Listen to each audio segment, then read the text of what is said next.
Hey guys, the chat really likes bar fights. Man, let's see.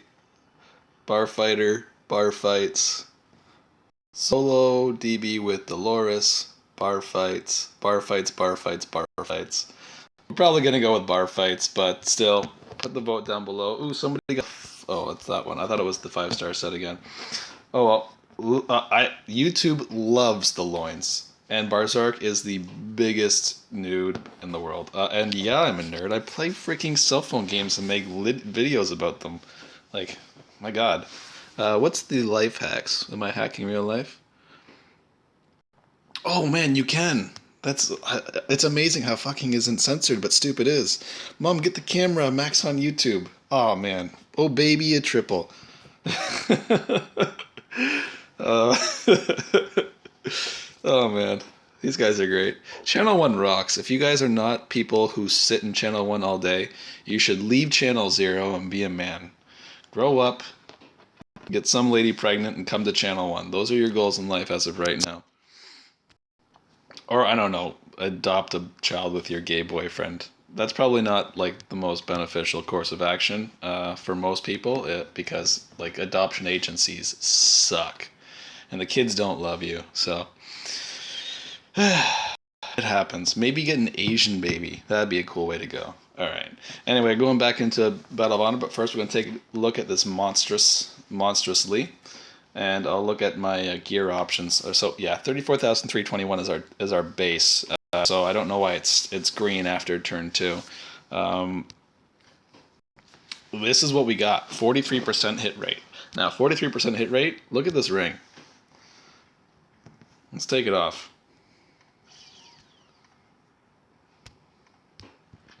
Oh man, we just lost 17% hit rate. That sucks. So, yeah. The damage to boss, I really wanted to roll this until I got attack potential on it, but then when I rolled this, I'm like, shit, I really need the freaking hit rate if I'm not going to have full sets of Dasso set equipped.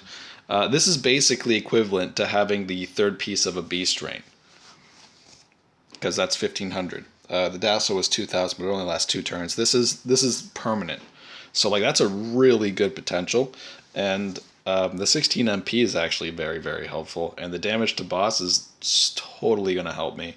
I actually put Lee in my team that I farm legions with now. Because he's actually a monster. I kill the boss on Chaos by turn 2, and I have the whole map done by turn 4. And I only use 4 heroes because my Electra's only 2-star.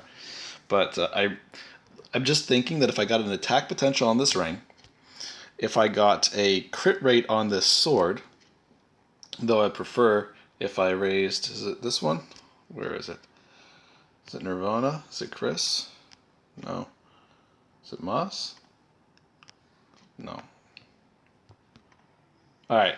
If I got damage on this mace when I enhance it, then I would put this mace on freaking right away to give myself my 100%. Because I don't want to lose a BOH one day because I didn't crit with that 8%. Now I know it sounds crazy. Like when am I never like it's hard to think of not critting with 92%, you know? Like that's a pretty small margin.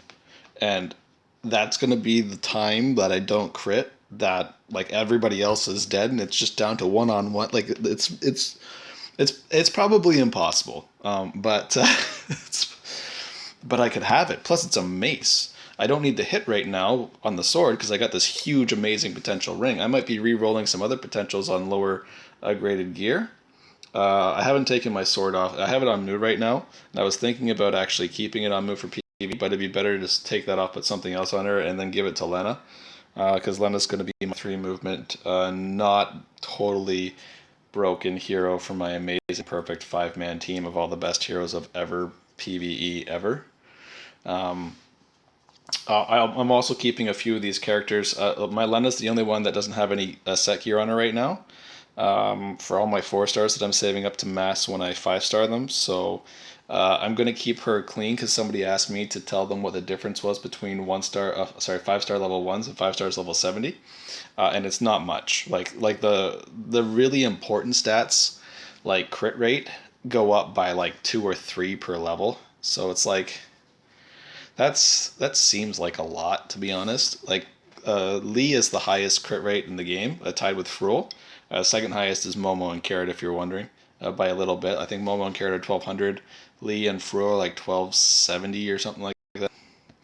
But Lee's goes up by like 2 or 3 per level. So other characters not going to be like, it's going to be like 1 per level. It's like, oh yeah, that's 70 crit, or like really low crit rate characters. Yeah, well that's like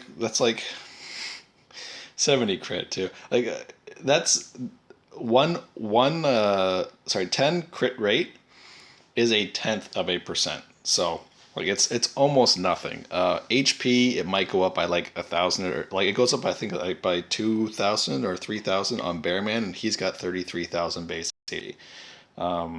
Almost 34, I believe. He's got the highest HP in the game. So like your level up increases are really really bad. To be honest, I really wish that they would maybe change the base stats in a way that leveling up was actually kind of influential. Because to get a 5-star to level 70, I can get 3 other characters to 5-star. In terms of how many coups it takes to actually do it, I can get 3 characters to 5-star, maybe even 4. I'm just saying that I'm not. That's not official experience table math. That's just like what I feel I put into it. I could probably do 3 characters. Somebody, if you want to look up the actual numbers, they can go ahead and do that and flame me in the comments. But we're going to be collecting all these things, and I'll just do the total base stat numbers from Lena over here. These ones right there. And then I'll just subtract them, work out a percentage difference, and then say that all heroes are X% worse at level 1. And it's probably going to be something stupid like 1%. Maybe, I don't know, maybe like 3 or 4%.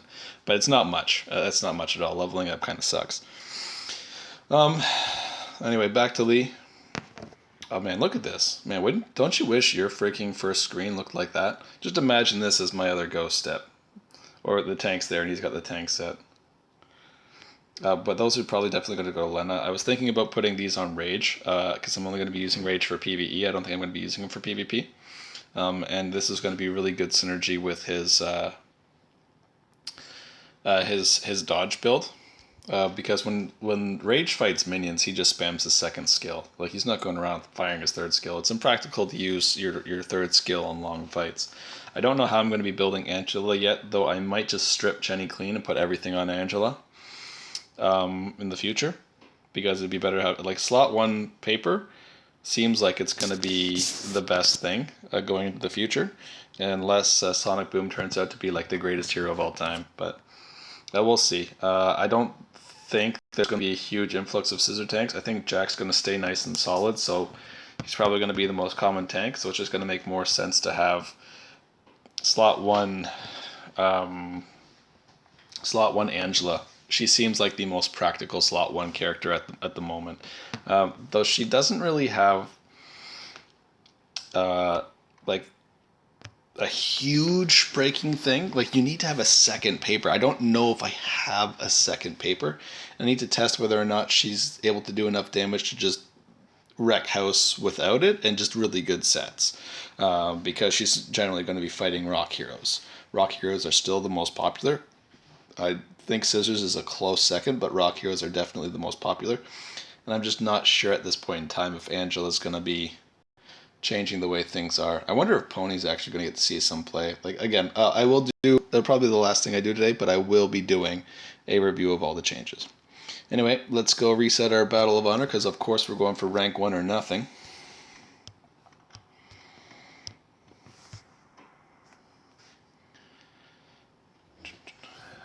Alright.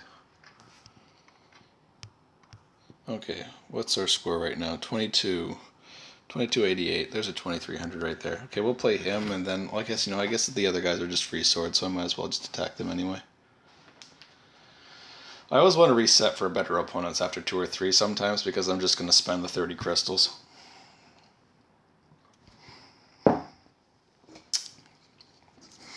I might have bought my last gear set.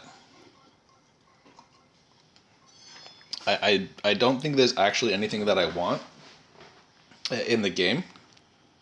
And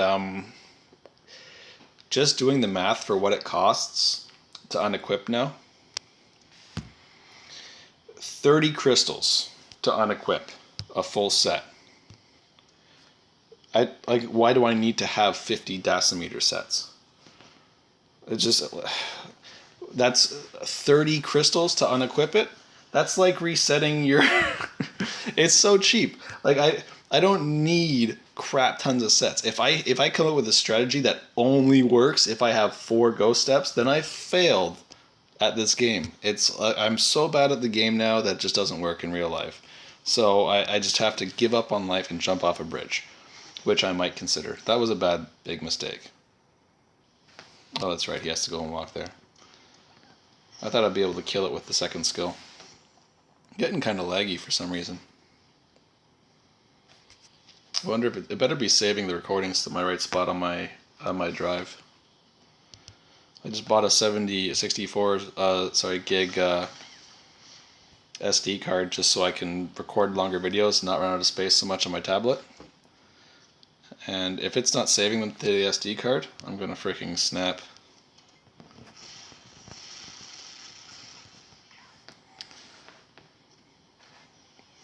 Oh, you know what? It's probably because I'm uploading that other video.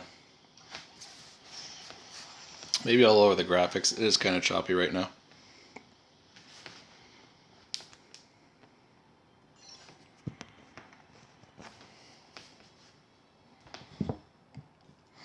Or you know what? While the other video is uploading, maybe I'll...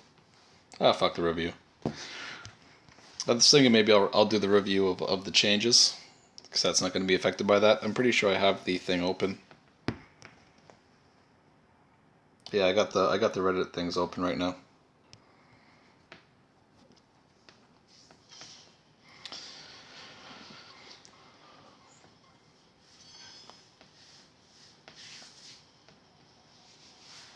Oh man. I heard one of the big changes is that your DB opponents will not get the use of their set gear, which is pretty awesome. Now I can literally just walk through and just solo everything with Chinese auto attack, every team in the game. A lot of people sacrifice a lot of good stats because the set makes up for these stats.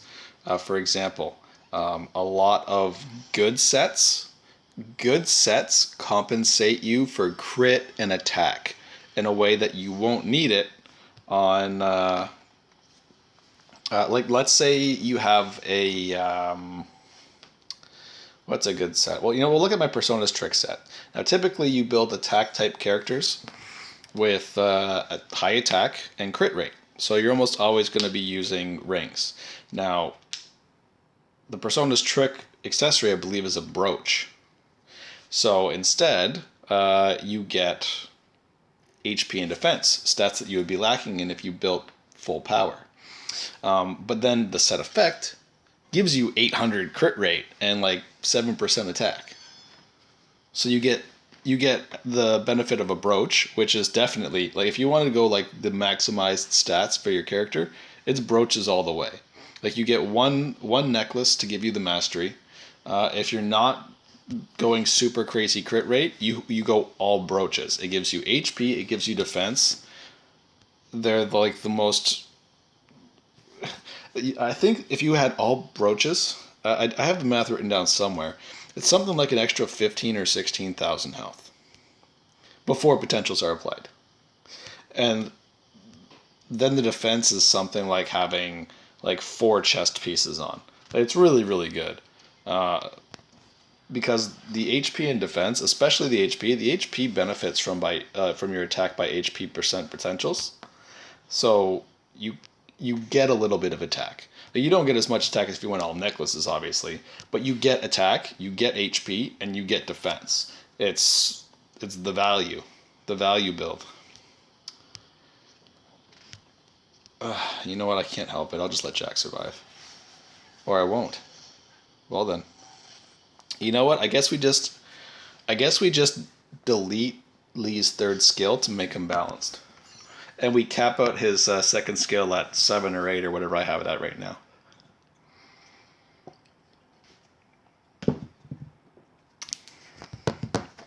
Oh, Huey, he's totally gonna be the first amazing person we run into, and he doesn't fucking use a fucking tank. God damn it.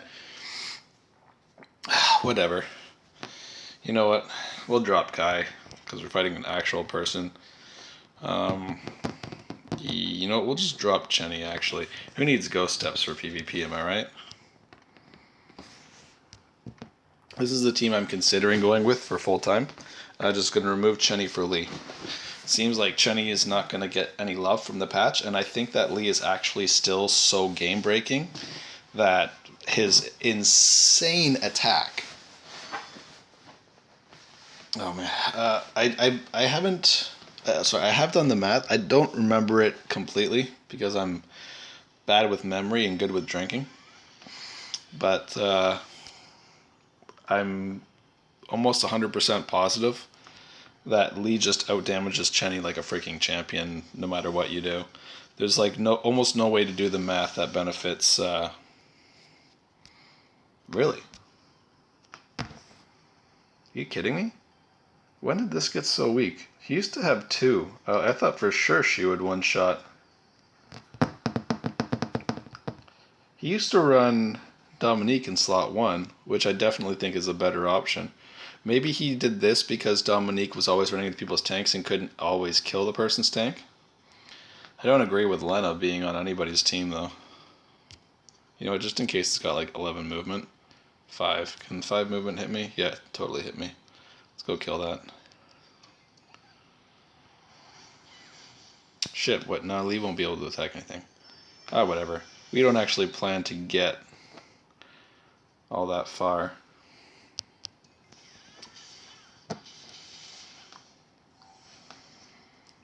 I'm stunned. I have actually never been attacked by my own character and not got stunned before. It's just never happened to me, not even a single time. You know what? Yeah, let's just heal that.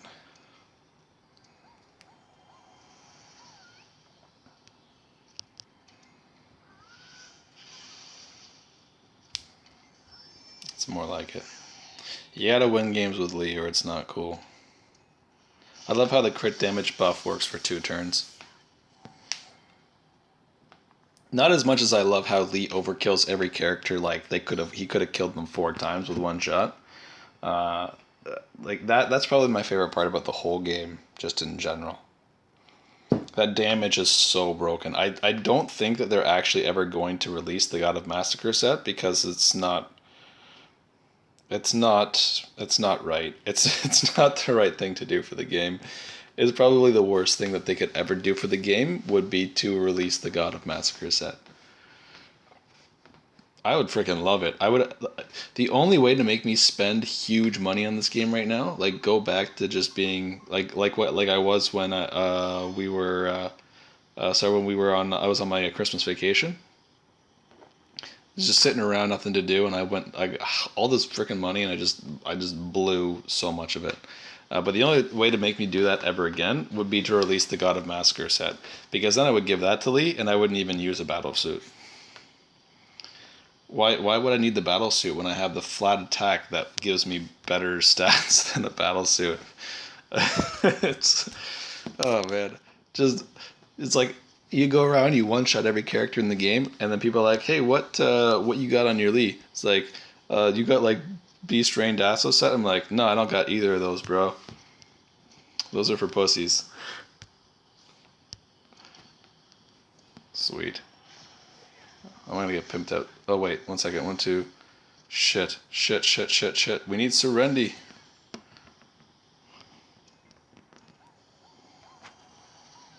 If you haven't got lucky with Charm Immunity, you better be running a Serendi.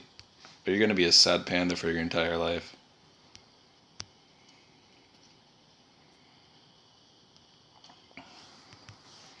You know, I feel like I should kill the Serendi, but I can't help but attack the Jack. Oh, he's got... That's like the weakest Jack we've seen all day. What the hell? Whatever, let's see how much damage we can do with Serendi for fun. Oh, that wasn't as epic as when we attacked Carrot. Oh well.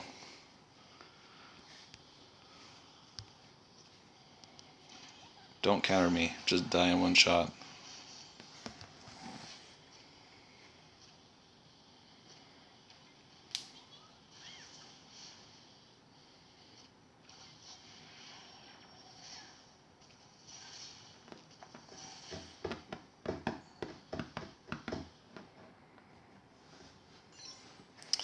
If they release a PvP mode where everybody has free control of their characters and there's no AI, I wonder how it would work.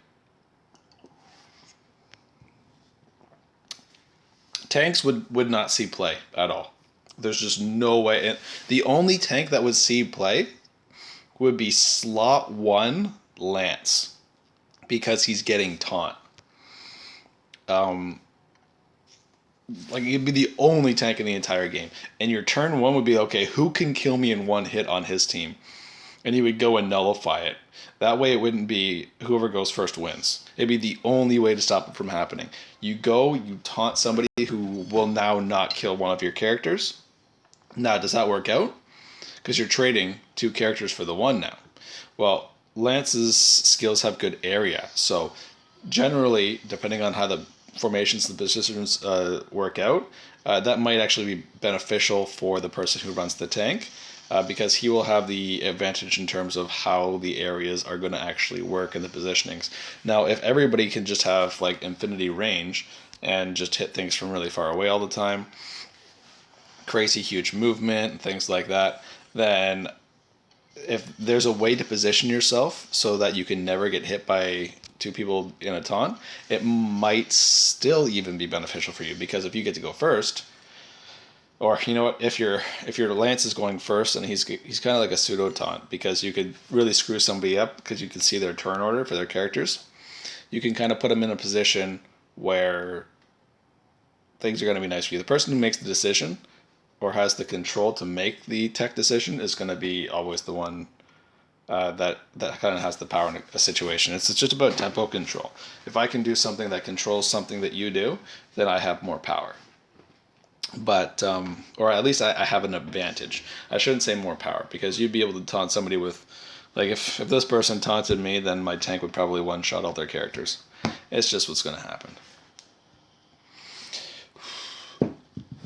But I think that the big problem with everybody controls their character PvP would be just that, 4 attackers. If I go first, I win. If you go first, you win. Dodge doesn't work at high level PvP, so honestly, I've thought about it 100 times, but the only way to make it work is for them to nerf attack. They can't nerf the attack. They've just buffed the shit out of all the bosses, so how are they going to do that?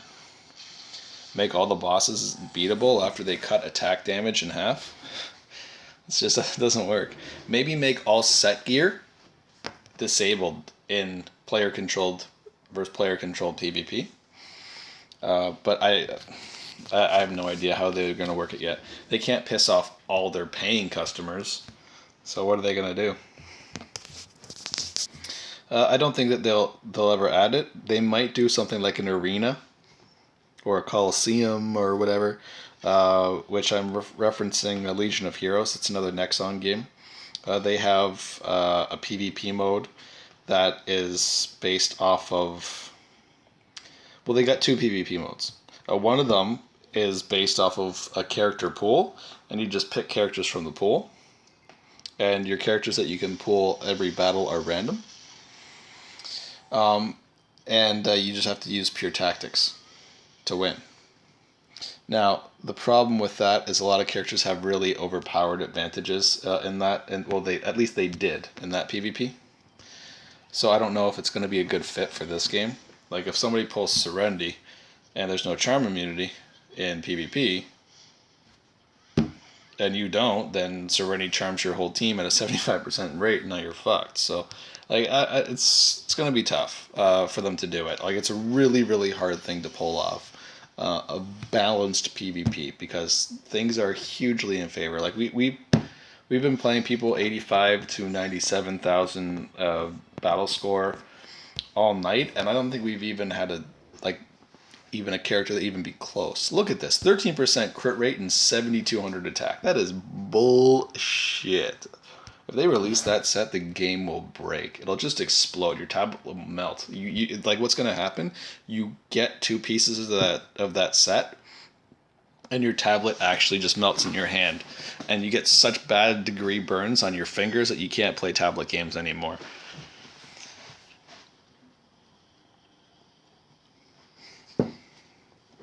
Okay, OP Jack. No, that's not even close to the 120. Who would be more fun to kill? It's an OP Chenny. We can kill her with our second skill, probably. Oh, that's a really weak as fuck Kai. That doesn't make any damn sense. Whatever, let's just kill Chenny. You know what? I might as well test. This is Kratot. He's got really good defense. He usually uses the defense. He's got no Alfred in his team anymore. I believe it was Kratot. He used to run an Alfred, and he used the defense potential, so all of his characters had like 62 or 63% defense. I'm just going to test to see if we can kill this Chenny. Nope, can't kill it with the second skill.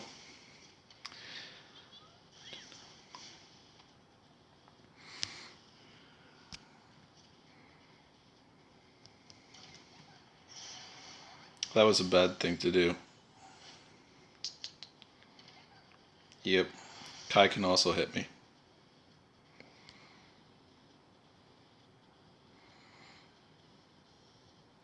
Oh well. It's cool because we got Lee and we have Kai. It's not like we can't kill the whole team with just Kai. Unless Kai just gets charmed the fuck out of. Stun her. Oh, that was actually great. Oh, is my whole team gonna die to the weak Kai? Oh my god, he is. Alright, my turn. Oh, it's good to have the best Kai. What, no crits? That's okay, you're Kai. Oh man. Mental note, next time, test shit out on bad characters. It's always embarrassing testing things on the square map. If you want to know if your character is good enough to beat a specific character on somebody else's team, don't test it on the square map. It's totally cool to do it when you're recording a video and your name's Barsark, but like otherwise, don't do it, because generally a lot of people would get embarrassed that they almost got their ass kicked, and they would waste the whole video. They wouldn't even upload it. They'd be like, "Well, delete." No. That's not how we roll here. Right here, we do really stupid shit, and if we fuck up, it's cool.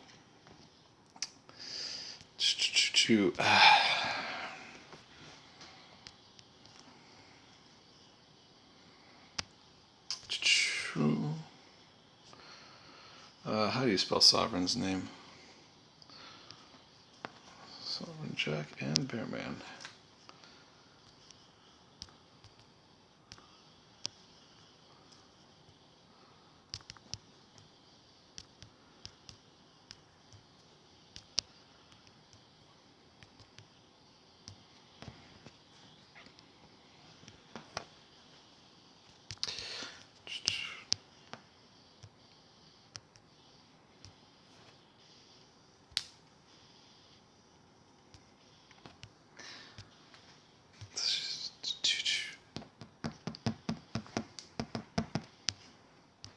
Man, having just good movement Serendi is so awesome.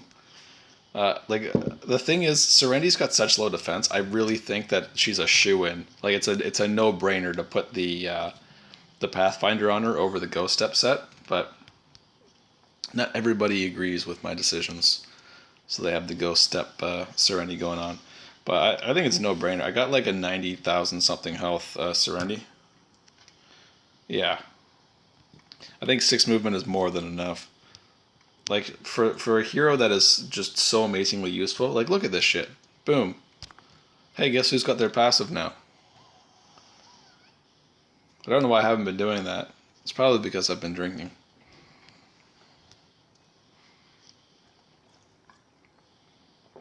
This will be a good one.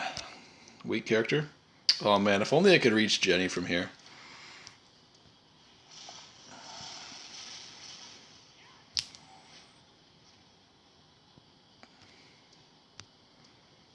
Oh, what? That's gay. Stun? Man. Frick. What the fuck? Never mind. Just freaking kill her.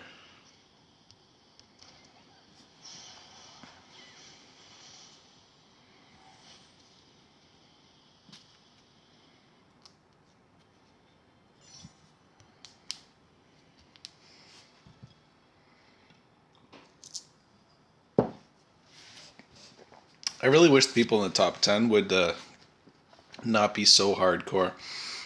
I know because I used to do it all the time, but the people that are in the top 10 actually use crystals midweek on a regular basis to keep their spots. They're not just doing their 7 battles. That's for sure. And it's nice if a lot of people are doing it. It sucks. Like right now, Lord Lamian are definitely probably kind of duking it out. Lord's trying to put a little bit of a gap between him and Lamian, but the problem with that is because he's it's 130 points. So even Lamian gets like 30 points for beating him, where he gets 15 or 20 points for beating Lamian. So if he attacks Lamian, which would be his best option to gain more points, Lamian revenges him and gets more points, and Lord loses more points for losing to a lower ranked player, whereas Lamian loses less points for losing to a higher ranked player when the other person's in control. So all it really does for the first place person to attack the second place person is it shortens the gap. It might be a higher point total for him, but it lowers the gap. Like it's not good to attack people that are like so close to you into the rankings if you are rank 1. If you're rank 2, you go nuts. Like rank 1's only going to be able to revenge you, but for you, it's better to attack him and then have him revenge you. For him, it's best for him to wait until you pass him before he revenges you, but then he runs the risk of you attacking him a whole bunch of times. So generally, no one's ever going to do that shit. They're going to be like, "Oh shit, number 2 attacking. I got to revenge that shit right away to keep a kind of well, it's not an advantage. It's more like keep the gap smaller because he can only get closer to you. You can't really put this huge wall in front unless the second place person is just not playing at all." I've been 400 something points above second place in the last hour and got second place. That was when I was above Aaron's son, and the people in the Korean thing weren't revenging him. I was so mad about that.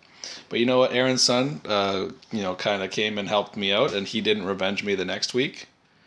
And he totally attacked. I forget who was going for rank 1 that week against me. But he attacked him and revenged him. Like his last 2 battles in the last hour were attack rank 1 and revenge rank 1, which was really cool. So like every point count. I think I only beat him by like 20 or 30 points, so every point counted. So that was cool. Aaron's son, totally one of the most good mannered people in the world. Like a lot of rich players in this game are really good manner. Like the thing I really can't stand is there's so many really bad players who are they're just plain assholes, and it's just really gay, to be honest. Like I have a lot of stuff up on my tier lists. A lot of people commenting on that. Some really ignorant bastards talking about the way that I make or I come to my conclusions. Everything's all pay to win. Like most people that actually take the time, watch the videos, listen to the explanations. I've only got good feedback from people who are actually in the know. Whereas some people got really mad that I put Jenny in slot 3, tier 3 for PvP. For PvE. Pretty sure I put her in slot 2 for for PvP. But she doesn't deserve to be slot 1 for like tier 1 for PvE. Her mana cost is way too high. It's very impractical. If everybody had all the money in the world, then she would be usable. But she still wouldn't be practical. Her investment is so huge. Like it's very disproportionate to the result. Like the potential to make something overpowered with an insane investment does not mean that it's good, or it's not about what's possible sometimes. It's mostly about, like, Jenny, with the amount of investment you need to put into her to give her 450 mana to make her practical for PvE, and you're going to have probably 2 movement sets on her. Like, I don't think that she would be good in PvE with a Ghost Step set, unless every match you actually could end in 2 turns. Which, especially if the Asher maps are any indication of the future, like, there's minions in 4 corners of a 200 300 tile map. You can't go one shot the whole map. It's cool to do, when you're farming genes. Like, if you're farming Jack genes all day, then yeah, you throw Jenny in, she goes, she one shots half the map, and then the next turn she hopefully has enough mana left to do it again. That's cool, but most people are just auto battling that shit, so why is that even important? Anyway, like, I find that the practical use for Jenny is almost non-existent. She's not a good hero. She's really, really, really, really high investment, low return hero. Now, her maximum potential is decent, but every hero that I put in tier 1 and tier 2 is kind of a contender to do more damage than Jenny. I looked at like a 3 to 5 turn investment for PvE heroes. They gotta be good throughout. Like, you can't just have on turn 1, if Jenny gets a crit, she's good. Like, that is not grounds for making a good hero. Because for a good 80% of the game, you're only going to be able to throw her 3rd skill down once. Like, by a pretty huge majority of the game. You will use her 3rd skill once, it will probably be on turn 1, and then it increases crit rate huge. Well, you think to yourself, frick, I really wish I had the crit rate on turn 1. So what do? Well, I just build her with as much crit as I can. So I've seen some 70-80% crit rate Jennies, which is awesome. But you know who does more damage than Jenny at 70-80% crit rate? Frul. He does more damage than... we have had so many perfect genes that it's like there's a couple people who have raised Frul because they realized, oh my god, this guy is a really overpowered version of Jenny. Frul literally does more damage no matter how you do anything. And I believe he's getting armor ignore now, so now he's going to be even more of a badass. Frul does way more damage than Jenny. And her hitbox, while cool, is not going to be full in almost every... Like, to hit maximum enemies with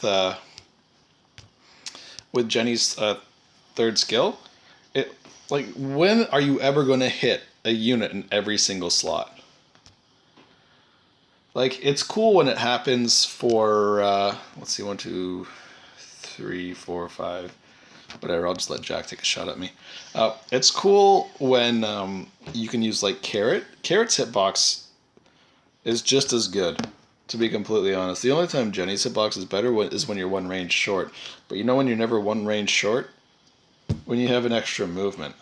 So, like, if you look at the times where Jenny's hitbox crushes Carrot's hitbox, and it's got to crush it. If it's not, like, hugely better, it's not generally better. Like, Carrot's 2nd skill is almost comparable in damage because Jenny's modifier is really small and Carrot's stats are a lot better in terms of attack. Attack and crit rate, actually. So, like, there's so many things to consider and look at all at the same time. I'm not saying that Carrot's 2nd skill is better than Jenny's 3rd. Obviously, if you have a paper hero and the crit rate and whatever, and you don't have amazing stuff, then having 50% crit rate is probably huge for you. But you can get up to 68%. 68%, yeah. 68% crit rate is the highest crit damage is the highest amount of crit damage you can get. If you had all pink potentials, it adds up to 60%, and if you have the accessory potential for slot 2 at a pink potential also, that's 8%. So I believe it's 68%. The normal modifier for a crit is 1.3, so that's 30%. So that means totally decked out, totally maxed out, everybody can do almost 200% damage with a crit. I don't know where they were on that one. They should have made it 70%, so it could be perfect 200, but I'm not next on. But Jenny has the 50%. So that's cool. So if you have nothing in terms of crit damage potentials, Jenny's probably going to be hitting the hardest crits you've ever seen. You're going to think, oh man, she's so overpowered. And the problem that I have with that is you can't have like no good. If you have like no good crit damage potentials, how the hell is it possible for you to have 100% crit rate? You know? So here's the thing. Like the times where Jenny is going to be really overpowered or seem really overpowered is when another character would be better with all that stuff. Like I hope I'm not being a little bit too biased with this, but I raised a really strong Jenny. I put a lot of investment into her, and I had never been so disappointed in my life. For how much I invested into a character, I've never been so actually wrong about a character. Like at first I thought, oh shit, man, I can't believe I was so wrong about Jenny. She's actually a fantastic character. That's what I thought. I raised one. I took all my first thing I do when I get a 5-star hero that I'm not 100% sure on, I take Chenny's gear off and I test it with that. Like that's my benchmark. Can this character beat Chenny if I give her all the stuff?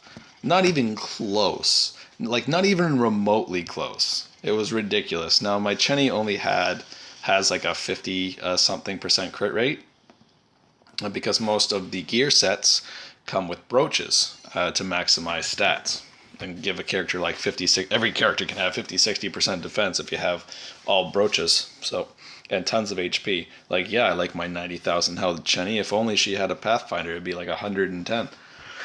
But go step OP, you know. But anyway, I have so much to say about Jenny and so many complaints, and it's not even really about the complaints. It's about how many characters can I actually build stronger than Jenny with equal investment, or not even equal investment. Instead of making it just okay at different stages of investment, let's give everybody perfect potentials for everything. Like the way that I benchmark my characters, I look at maximum output, and I give everybody the same thing. So I'll generally test with the maximum armor HP, maximum defense, from chest pieces. So it's chest piece, HP, armor. I'll get the flat amounts and I'll add that up and I'll use that as the base for the HP gain. Plus the base HP, and then I will do the highest amount of potentials. The highest potentials, perfect potentials for HP is 32%. I'll add that in. I'll do highest attack potential, which is 40%. Highest damage potential is 40%. But with attack by HP, which is 10%, highest max is 10% if you have all pinks. For that, actually, what I do is what do we got here? So I'm not paying attention to this at all. It's just I feel like I've done so many of these tonight that it's the same every single time. Lee's too good. She's too dangerous. Where was I? Attack, damage, crit rate. Yeah, the crit rate's 68%. Anyway, I do the math maxed out, and then I do the math with like nothing. Like for example, Chenny's passive, just based off base stats and no potentials, actually gives her the same amount of attack by like she's like 12 or something less, but she's almost the same amount of attack as Lee. That's how good her passive is. Now, her attack actually goes higher if you add in like amazing gear, because she's getting not just from the base, but also from all these extra pieces of gear. Now, if you put in Lee's passive, completely different story. If Lee has his passive, his difference in stats is so much higher that he blows Chenny away. If Lee uses his second skill, which it looks like it's going to be very practical for PvP for me because I can kill almost every character in the game with the second skill. But if Lee can use the second skill first, now he's got 32.5% extra crit damage. That is fucking broken as fuck. He is so strong. Oh man. Like I think that Lee actually deserves a nerf, based off what I've seen so far. I don't know if I'll be able to one shot Blue Sapphire's Jack, because I think it's actually got like 130 something thousand health. But I will readdress with that mace. Maybe I'll try raising that mace. I'm trying to save my money right now. Uh, I'm a little bit disappointed in my Ghost Step brooch. My Ghost Step brooch cost me 1.3 million to enhance today. It's pretty bullshit. And you want to know where it all went? From stage 7 to stage 8. It cost me 1.2 million. What the fuck is that, right? It cost me 1.2 million to go from stage 7 to stage 8. And then I got from stage 8 to stage 9 in 3 tries. Like, that is the biggest troll in the entire world. Man, like, you can imagine some of the problems that I have with, like, normal shit. Like, trying to get a 5-star even to rank 9. I think the most I spent on a 5-star piece trying to get it to rank 9 was like 3 million gold. Like, frick, if Nexon wants to make the players happy, they should just make it costs a lot to upgrade, but it's 100% success rate. I hate this random number generated bullshit. And I hate wondering if they change the rates based off different things. Like sometimes I get a little bit paranoid with the game, and I think to myself, well, I wonder for this patch because they're releasing all these events if they've lowered the rates for the things because they get you excited by seeing a picture of a Ghost Step set, or I wonder if like some other stupid shit like there's an event going on where they're giving people a bunch of free capsules. I wonder if to they're lowering the enhancement rates when they do that, so people are going to be enhancing it and wasting all their gold and make them want to buy gold. I think paranoid shit like that all the time. I always tell myself I'm crazy later because I'm still somewhat reasonable, but it's totally possible. But frig, I can't believe I got my Ghost Step accessory, which was awesome because I basically bought all of the things today. I tried 3 2-star pulls, trying to get an extra Dasso piece, which I don't know why, because I got so many freaking Dasometer pieces. And then I said, this is stupid. And I tried to pull 1 4-star, and I got I think it's called a Pyman brooch. Is that what it's called? What's the Ghost Step brooch called? Whatever. Anyway, I got the Ghost Step accessory, and getting it to rank 7, I didn't fail a single time. Getting it to rank 8, I spent 1.2 million gold, and I'm like, okay, I got like 3.5 million gold. Then I'm like under 200,000 after refining it and getting it to rank 9. What, like, frick. Clearly, I'm still a little bit upset about that bullshit. I kept telling myself, well, there's no way I'm gonna like after the first like 700,000 gold I spent was all failures, no matter how I paused or spaced. Like I was going like 10, 11 in a row, and I'm like, well, maybe I'll just leave it for a second and then try again and whatever. Like I don't I think that you can actually get yourself in perpetual failure all the time if you just keep spamming as fast as you can. But oh man, I'm so mad. What a waste of gold. Ooh, that was only 10,000 damage hits. I wonder what the percent rate was on that guy. Everybody else would have like high 50, though 60% defense if he's got the defense thing. No, everybody's in the 40s, but they all have green defense. Except Chenny. Alright.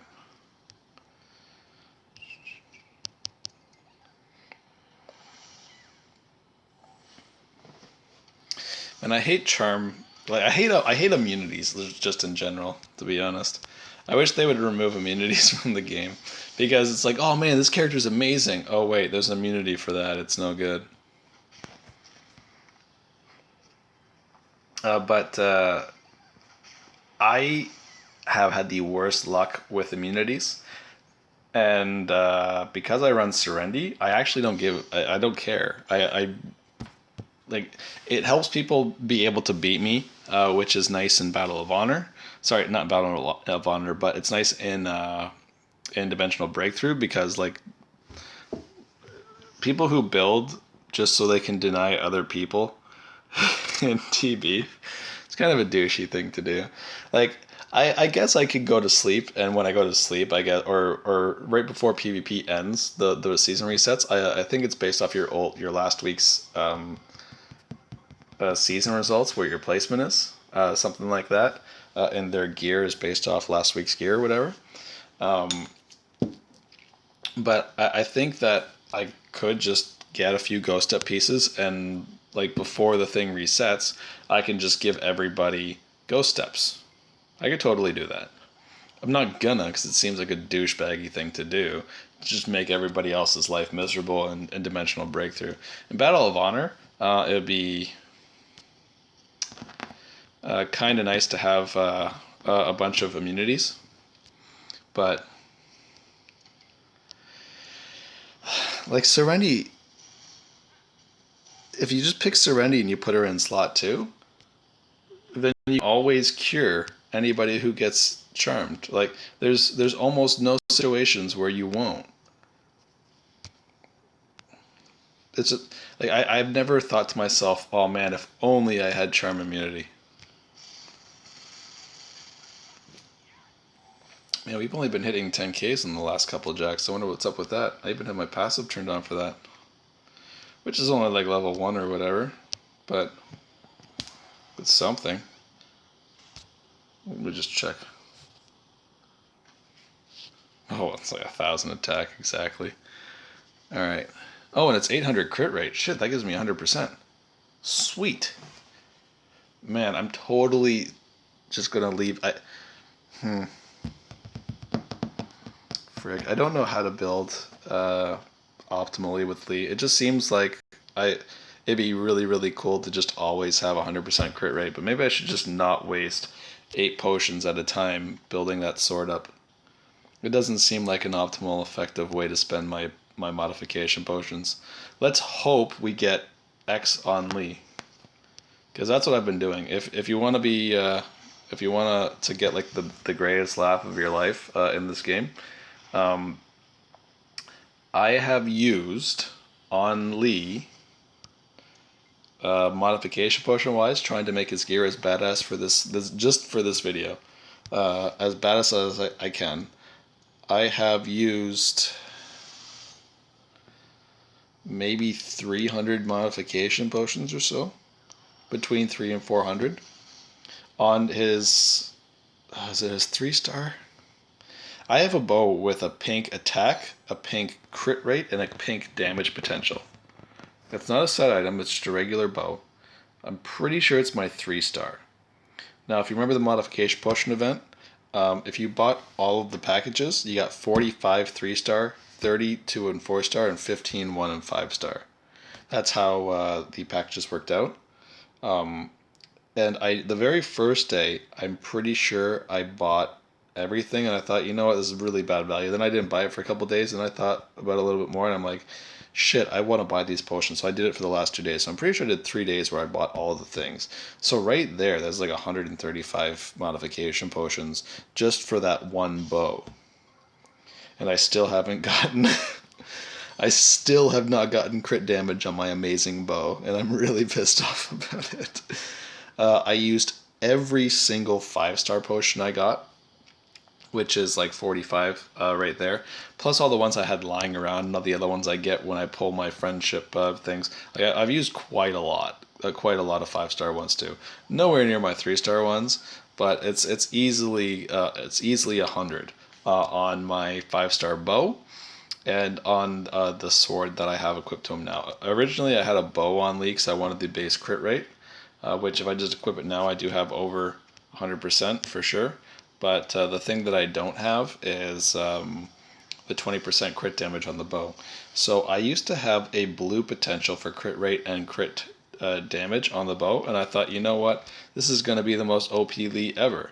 So I kept my attack and I re-rolled it. I didn't have damage on it originally. So I got damage and then I lost my crit rate and hit rate, but I got an orange damage. I'm like, great, keep the damage. And then I re-rolled the attack damage 4 potions at a time, and I just never, ever, ever saw crit rate or crit damage ever again. After I wasted like 100 potions, I thought to myself, well, shit. I would totally like my blue ones back. And I just never, ever saw them again. So that's a cool story. I've used at least three, like just for 3-star and 5-star potions. Like the hell with all the other ones. Just for 3-star and 5-star potions, I've used 100 of everything.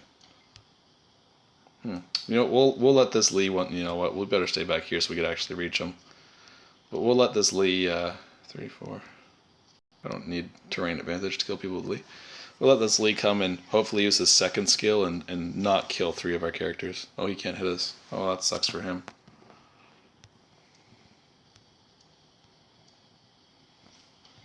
Oh, gay. Huh. Well, that was underwhelming. Oh, I see what it is. I've spent $2,000 more than this person. Sometimes I'm not thinking.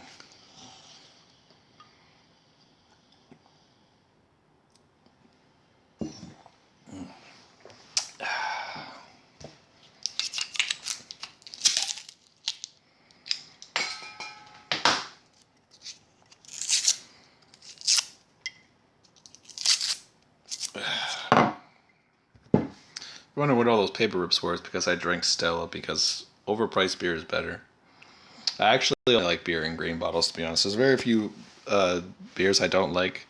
Sorry, that I like that don't come in a green bottle. Any Americans have Mill Street Organic where they're from? It's really awesome beer. Comes in a clear bottle, though. No respect for that. It's better on tap every time I go out to drink.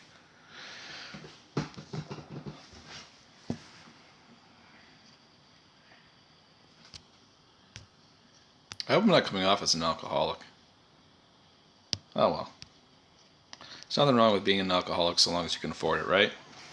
It's like being a casual heroin addict. So long as you still have your house and shit, you're fine, right? I wouldn't know. It's not working out for my brother, though.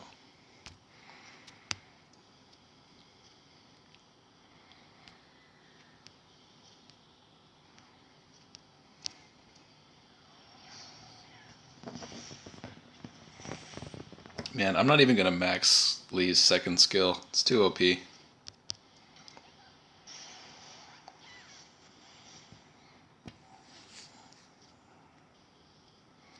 Come on, Jack. You know, I really like Lee on this map, to be completely honest.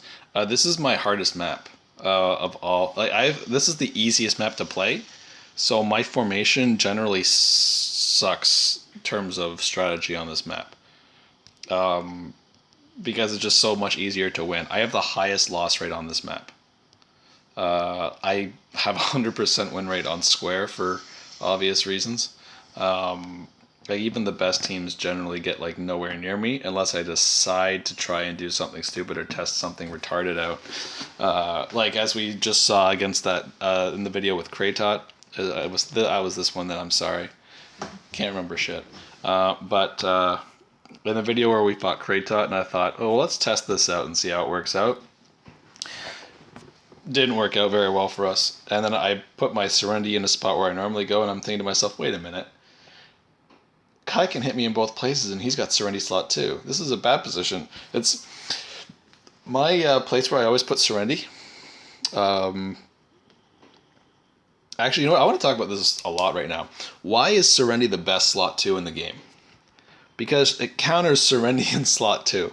Like Serenity in slot 2 does like the greatest things. Like let's say Serenity is slot 2 in this map and he went first. And then I use my overpowered Chenny Walk Forward to second skill. Now Serenity's got a good double shot off on Chenny and Kai at the same time. Shit. So that's not a good thing to do. So generally my Chenny has to go and attack the freaking Jack over here and hope that she can kill it. Which, to be honest, she can only kill most Jacks with a crit.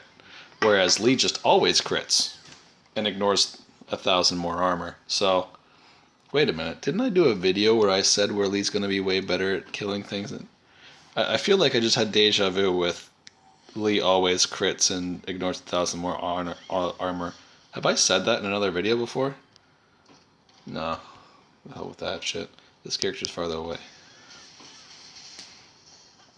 We're going to sacrifice Serenity to the gods of Chenny. Or she's just going to survive. Whatever.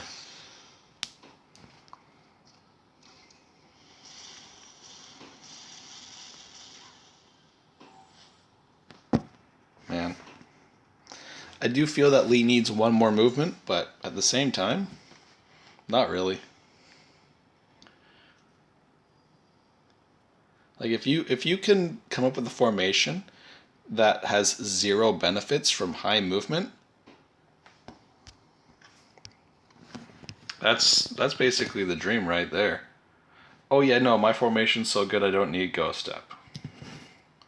No, it's cool because everybody uses this, this, and this, and they're always in these positions all the time. So I always win because this is where this character is, where this character is, where this character is, and this is the hit in every given situation versus everybody within 100 ranks of me. That's the dream right there. It's like I use Bearman because even though he sucks in defensive PvP, I never get attacked. Kai never gets attacked. But now my Kai is so tanky, it's like, well, do I need to even run a tank? I'll just put Kai in slot 4 and he'll survive. So that's kind of cool too. Oh, if only he went first. His Serenity would have been able to charm something. Then I would have to cure it with my Serenity. Oh man, we got the dream going on. We get to attack Carrot with Lee.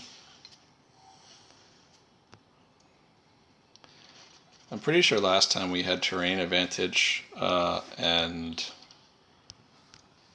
oh shit, 30,000s. Fuck. Last time we had terrain advantage and we had the crit damage thing off, so that must have been the worst Carrot in the entire game.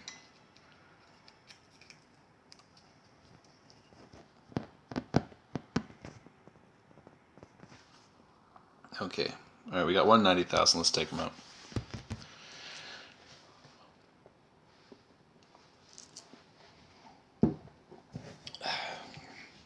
If you're wondering why I have not spent my honor to buy my Persona jeans or my Nox jeans, I don't really use any of those characters. Persona, his only apparent uses at the moment seem to be to farm Nirvana jeans, and you need skill level 1 for that, so I just didn't spend any.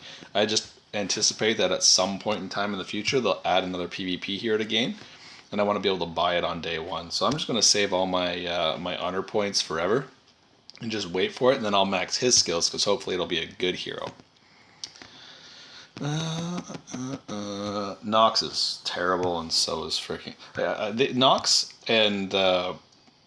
and Persona as the PvP reward heroes should be PvP fucking champions. I don't understand why they're so bad at PvP. Persona has like the best hitbox for an around your character area damage skill. He's good at killing minions, but his multiplier for it is terrible, and his anyway, he's not. It's not a good character, and it's really depressing. Like, he's not good at PvP. He's not good at PvE. I think that they made Nirvana's map just to make people want to use Persona. I can't think of any other reason that he would ever be good. It's like, hey, people are always asking, hey, Persona or Nox? The answer to that is, do you have Nirvana and do you want him? Let's see, can I get my whole team killed by this Chenny? There's been some ninja Chen. Oh shit, I can. Oh shit. I might just lose my whole team to Chenny. Did I just lose this? Nope. Well, the Pathfinder sets are paying for themselves. Man, what's with the ninja Chennies? Just like whole team sucks. Oh wait, wasn't this a 90,000 battle power person? Yeah, it was. Oh shit, I'm not paying attention for shit, am I?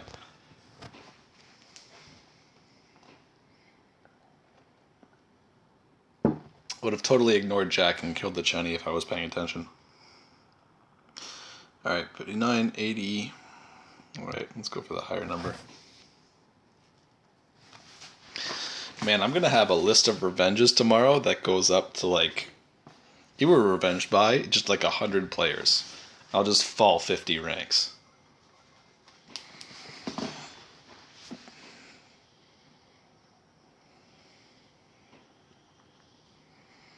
You know what I should try out actually? B-Strain Dacimeter set Bearman. Just say, you know what? No aggro slot 2 set. Let's just make a tanked out Bearman that hits 80,000 damage. I wonder if I did that, if that would actually make him really OP. I'd have to test it out.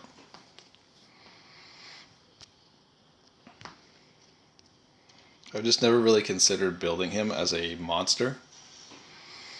But his multipliers are actually fairly good. He can't break armor and things like that, so it's not like the multipliers are broken as hell. But, I think that Lee is better than Chenny in slot 1 right now. Just because, like on the ice map, which was currently my hardest map to deal with, is now so easy. I just sit here and I kill every character one at a time. What's nice about Chenny, like, let's say for example I'm fighting against Aaron's son. I'm fighting against Aaron's son and I go first on this map. Chenny goes all the way up to the front, takes the sigil. He's got slot 1 and slot 4 Chris and Jack, and they go to the same slide and they don't block me off. His other Ghost Step characters walk all the way to the middle over here. His Momo and his... my god, how many times have I fought Aaron's son? How do I not know this? And his Deb. His Momo and his Deb go over to the center over here, and then I just walk past the tanks and I one-shot them. Now there's no damage to kill my team. If he goes first, well then I'm in trouble because his Chris comes up and before Chenny gets to move again, I can't. So I actually get cock-blocked and have to go from the back. But it depends on who's going to go first on this map. If I go first, I can do the thing in like 4 turns. If he goes first, it takes me like 6 turns and it's annoying as hell. Because I have to actually wait for him to show up. Can't take advantage of beast drains on this. So this is... anyway, it's not fun. Whereas on the square map, Bearman doesn't die, and I just kill everybody with Kai. It's... like, that works on almost every single map. A couple people do have really, really super high crit rate, crit damage Chennies, and I have had Bearman one-shot before, but my Bearman's HP is actually up around 111 or 112,000 right now. And I think I'm going to change all his potentials to defense potentials. Flat defense. Because I want to experiment with the benefit of flat defense versus total defense. Now, if they are changing the way defense works to armor ignoring their total armor, so if you had like 10,000 defense, you still have 8,000 defense, you're still like 50-something% defense. So who cares? Maybe armor ignore will get a huge nerf specifically on tanks, whereas characters generally just in the 40 to 50% will still get one shot like all day long. It might actually get to the point where if they do that, like maybe you'll see somebody running a 4-tank team. Their team is just Jack, Chris, Bearman, and Alex. that would be heroic. I wanted to do that a long time ago, but the problem that I ran into was that it's impossible to actually make defense overpowered. Like I sat down, I did the numbers, I crunched the numbers, and attack in defense has a really, really hard cap. Like an insanely hard cap. Especially if you look at rock coups. Like, when am I ever going to get 115,000% defense? Sorry, 115,000 defense. How the hell am I supposed to take on people with 90% defense when it's only possible with grace? So that was a little bit depressing. Like 60 to 65% is basically the maximum defense that you can see in Battle of Honor. And that makes me a sad panda. But I was thinking about, because attack by HP potentials and things like that, in terms of bare stats, the maximized stats you can get, highest attack, highest HP, highest all this and whatever, I thought the highest maximum stat characters would all be tanks, based off the way the potentials are. Tanks have a natural advantage to getting total stat gains, with the way that different potentials work. So I kind of felt that things were kind of tilted to their favor, like increased crit rate by defense, like things like that, like all huge. So you can make a tank that totally has 50% crit rate and totally has 30,000 attack. Like my Bearman with just regular, like I got good stuff, but not like, I haven't re-rolled his potentials 300 times like Lee. So like you can make a Bearman with like 28,000 attack. I think easily, actually. If I got an Eldrika's Trinity set on my Bearman, I think he would have 28 to 29,000 attack. I don't know what my attack by HP is on him right now, but I do know that my attack on Bearman is around 25 some thousand. The hell? What kind of freaking defensive Serenity are you? How did you not die? Well, that is depressing. How did my Serenity not do that much damage? Did I get no crit there? I got a... Oh wait, I only have one. I got a DAS meter set on. 40,000 attack still, what the hell? 40,000, what's this modifier? 40,000, 190. That's 76,000. And a crit, I don't know what my crit damage is off by hand, but let's just say it's a minimum of 1.3. Well, you know what? Either way, no, it doesn't matter. Does it? Well, it totally matters. What's her defense again? 50%? Well, obviously, the person survived, so. I don't see how this person could have survived. 57%, okay. Do you have the defense potential?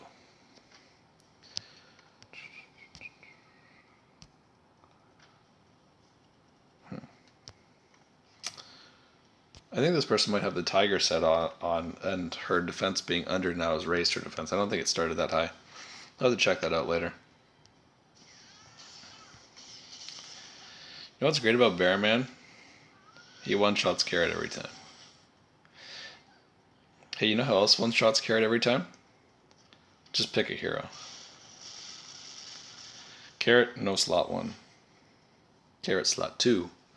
Slot 2 is safe. Slot 2 is like the safest place to be in the entire game. If you want to protect a hero with really low HP, you put him in slot 2.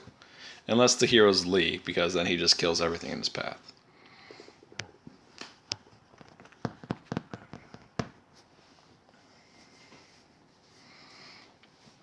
If you're watching this video and you do have a really strong team, just think to yourself next week, oh, I could just spend in like 2 hours and get to rank 1? Oh, huh. Kind of makes it silly that I'm wasting crystals and shit throughout the week when I could have just done it all at the same time and totally got to rank 1. Because I'm getting like maximum value for all the people that I'm fighting.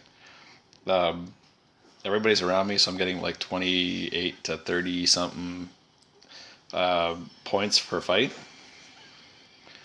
Top ranks, you're getting literally like the worst case scenario for me for points is I think the worst I got was when I think it was 400 above everybody else.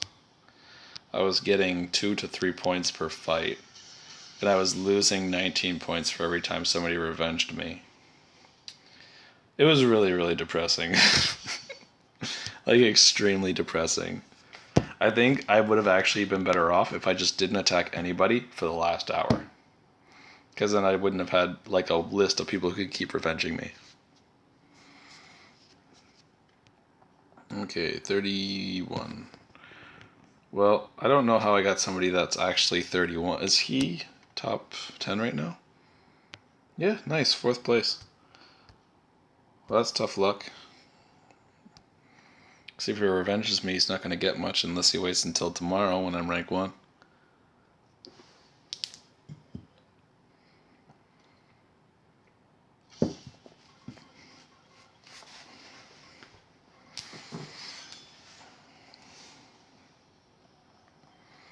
I think I'll take all Chenny's stuff and put it on Bearman. Just for tonight. I'm doing my DB tomorrow, because I only do it every other day.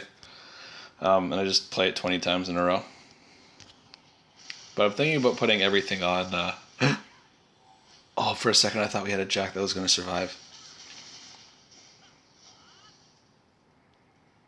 I forgot I'm playing like a top 10 person. Man, you know what? If you're not playing like a shit ton of like top level, like it just gets into your brain that everybody just dies in one shot. It's probably a bad thing on my part. but it's totally happening. Oh, I should have went one more spot so he attacks Serendi. Then I would have been able to kill him with Lee. Well, whatever. Let's see, what's your movement? Alright, cool. 2, 4, 6, 7, 8. Nice. We can totally go there, we're safe. That's the same distance. Wouldn't it be great if I miscounted and just got one shot here and died? See, I don't mind losing if it's hilarious.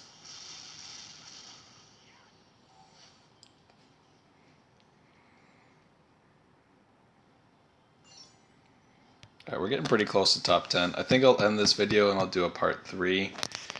Because I have no idea how long we've been running. But then at the same time, the hell with that. You guys are cool with like 4-hour videos. Looks like I'm going to put this one up as bar fights. I think everybody likes the bar fights. Especially considering how much I've been talking about drinking. Bar fights seems the most appropriate. You know what sucks? Putting Bearman in my formation lowers my battle score by 1,000. I think that's why everybody has like all attacker formations, because they have all their overpowered gears and amazing potentials on their attack type characters, so or their damage dealing characters, so it puts their battle score higher and makes them feel better.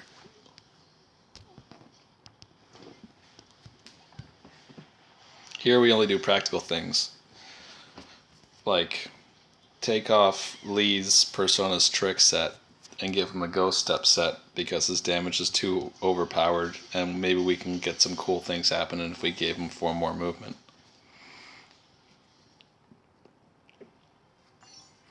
I don't think I would put a ghost step on him, to be honest. I think I would rather have a 3rd Pathfinder set and just have like a really beefy, oh shit, you couldn't one-shot my team? Oh, well that's cool because I can one-shot yours kind of team. That kind of makes me feel better inside. I like the idea of being able to survive different people's attacks and then being able to kill everybody else in one shot. I think the best counter to Ghost Step is just being able to survive that character's attack. The Ghost Step set is actually not overpowered. It's only overpowered in PvE because 8,000 dodge in PvE is broken as shit. In PvP, it's nothing. Everybody has 50-60% hit rates at the top ranks, where you're generally going to see full ghost set pieces. So the only time where it's really applicable is kind of in the top rank section. Now, a lot of people might be thinking, oh my god, 2 charm immunities? What the fuck? It's a good thing we can just one-shot people. You know what, we'll leave Jack alive because it's so much easier to kill Jack than it is to fight your own team. Do you have stun immunity too? Oh, great. The one-time stun doesn't work.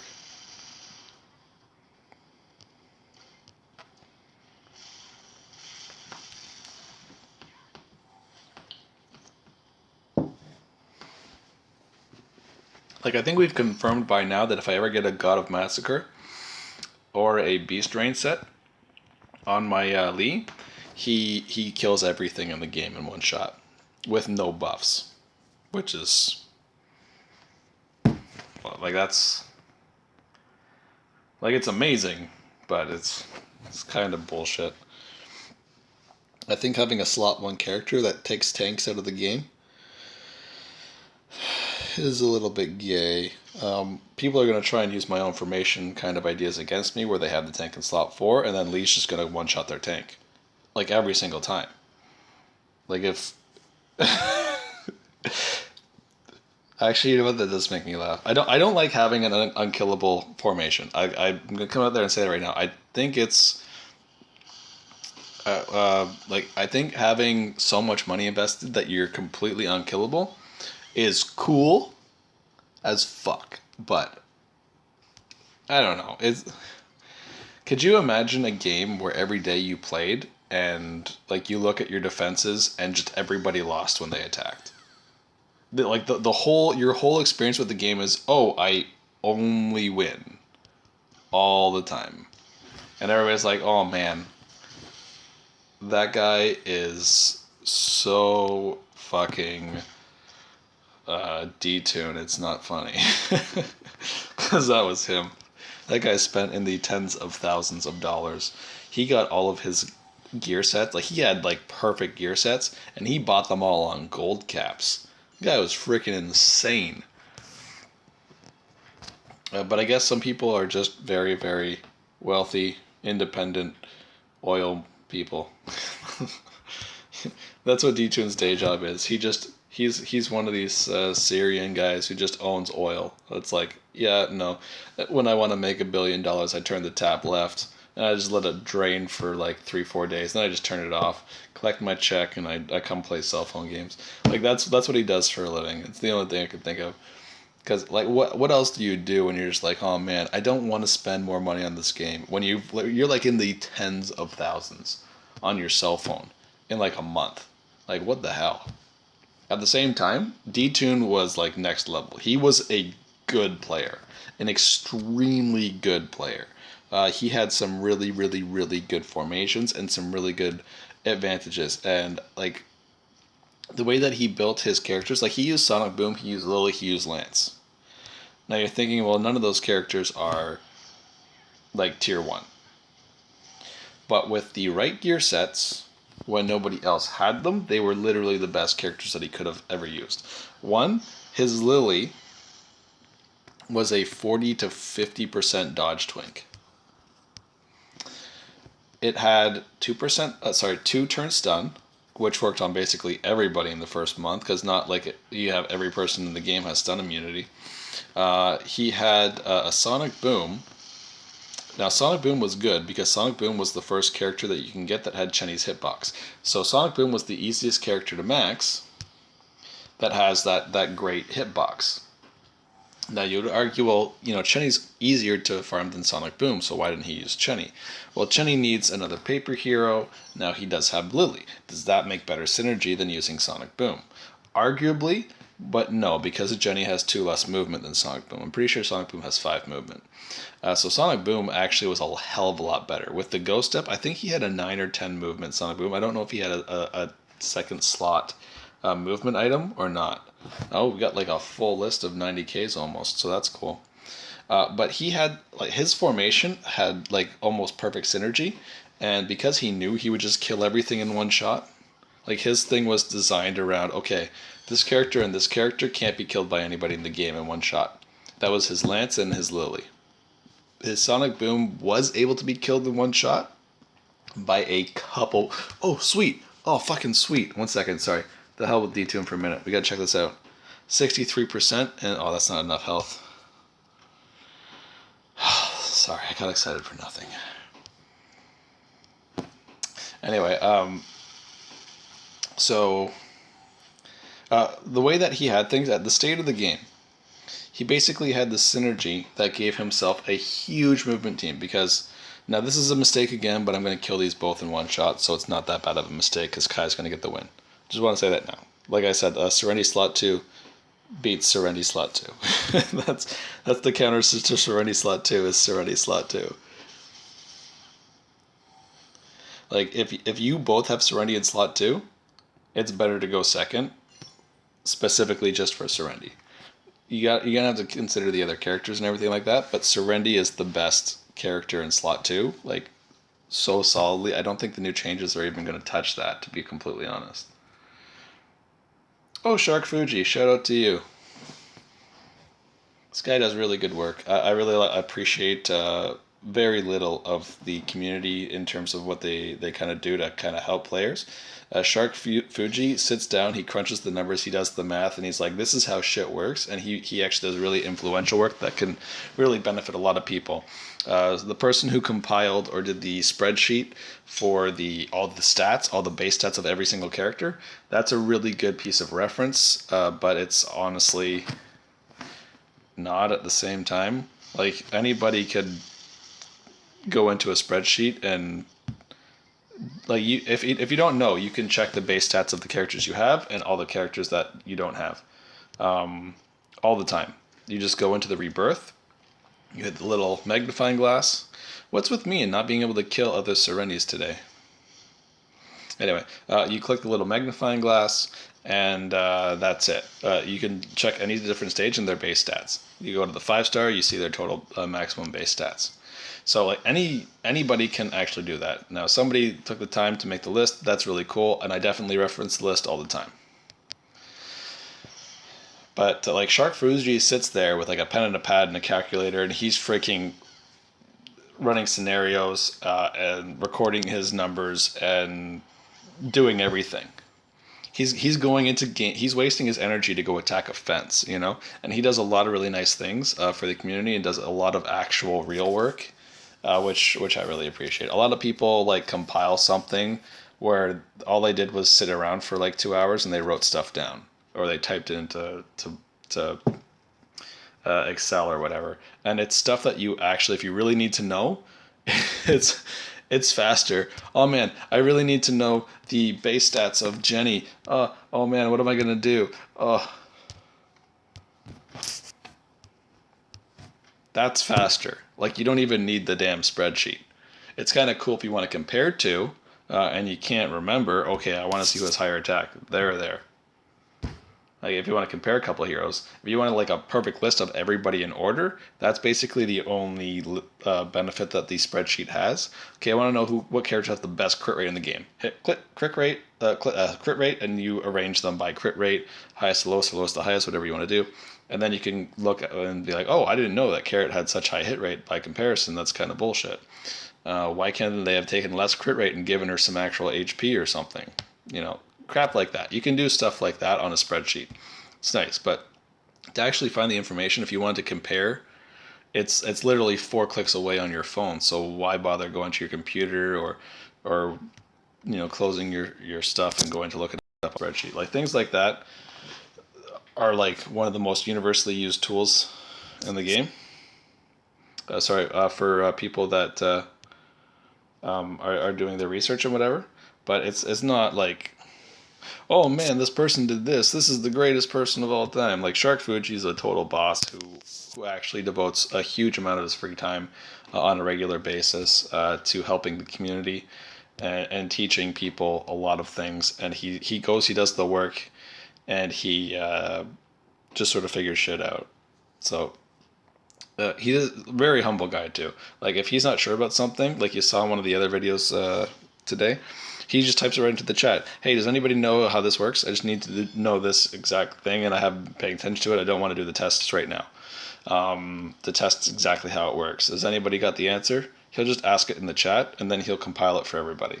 He doesn't do anything for anybody except for the mutual benefit of everybody. So like that's kind of a cool thing. So shout out to him, and sorry for wrecking his team completely easily without actually paying attention to the entire fight. I zombied that like I've been doing where I go into like strong players and I forget that I'm fighting strong players. So sorry about that part, but everything else, Shark Fuji, you're a pretty cool guy.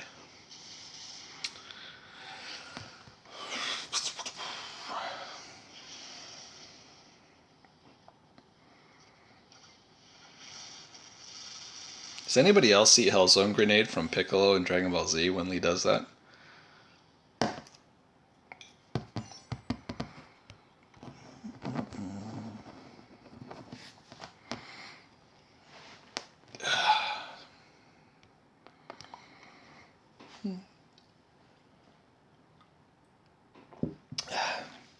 I've got a lot of just little pieces of paper that I keep on my desk for when I need to figure shit out.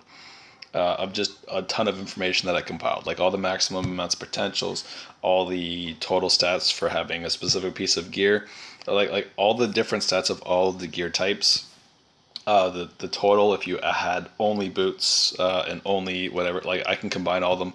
I have basically every combination already worked out, and I just have it in a little piece of paper. And I just have like 12 stacks of paper with all the important information I'm ever going to need to know about this game, so I don't have to memorize it all. This is really, really hard work to actually have to memorize shit in a world where, oh shit, am I going to get attacked first? Damn it.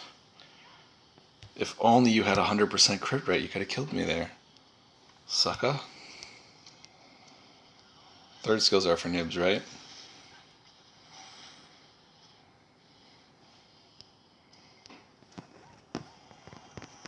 Man, you know what? The ice map is like, I swear to God, the most common map.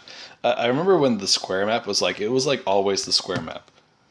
And I think that they've actually made the ice map the most popular map,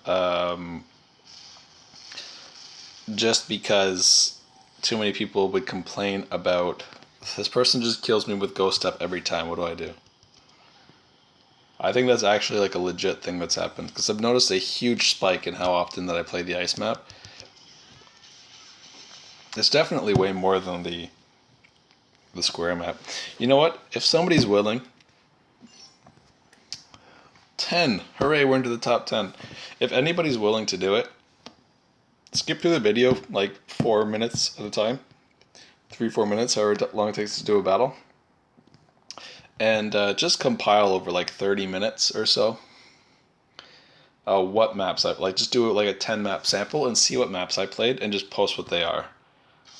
So I can get an idea of percent. Because I swear to God, the ice map is all over the place and it's gay because it takes way too much time. Like if I could do square map all day, I could be rank 1 in like 30 minutes. It'd be awesome. 30-minute fight. Sorry, 3-minute. 30-second matches. Frick. So I just had that thought where maybe I've been drinking too much to record. And then I decided that the answer is no.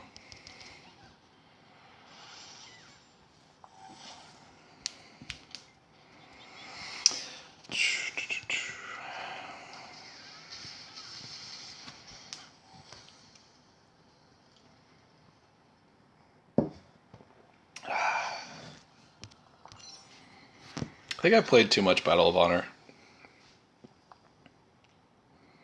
It's actually... I really wish that they would add like 7 maps, so there's like 10 maps from the pool. Or at least 7 maps. Like, you know what would be nice? If you played if there was 7 maps, you have 7 swords, and you played the maps in order. So you could always tell, it's like next map this. So you could actually have a strategy and a formation for each one. That would be cool as shit. I would love that so much. Okay. Are any of these people friends of mine? Oh, Korean Snowman. Boom. I gotta friend that guy. The thing is, when I'm going through my friends list and everybody's been on for like the last 10 hours, like I look at my my sort by date and it's like, oh, no one's even been offline for like 8 hours. What the hell? I'll look for the first Korean name or Chinese name, and I'll see what their thing says. If they've changed it to actual like the writing, and I think that they don't speak English, I'll just be like, oh, whatever. This person can't complain to me in English, so I'll just delete them. That's how I choose who to delete if I really need a friend slot. If anybody's on my friends list right now and they feel like deleting me because they don't actually need my mercenary, I would honestly appreciate that quite a lot. Because I do kind of like being able to help other players. Shit.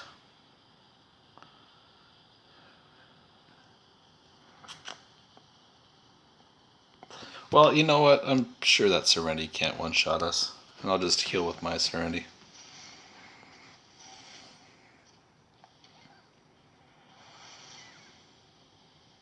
Nice. Oh, I didn't get charmed. What the fuck? Man. Have you guys ever been struck by lightning? I think that just happened to me.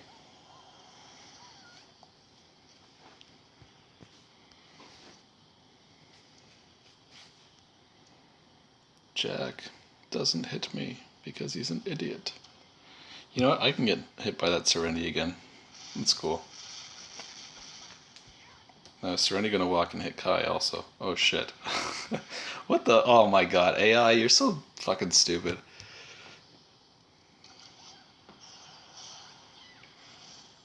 Just side note, Kai also has the most overpowered first skill animation for support. Just oh crap.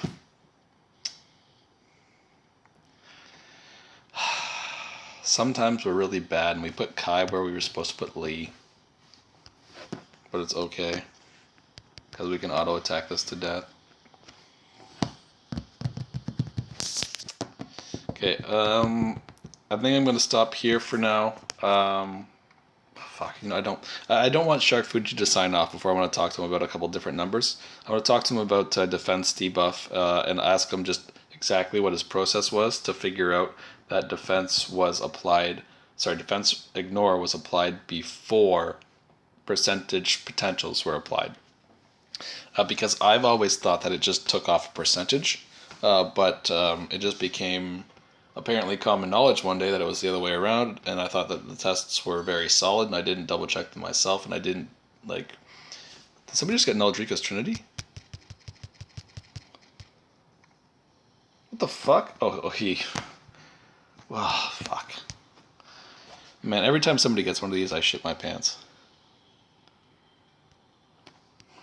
Oh man, Azrael's no fun to fight because he's good. I love that.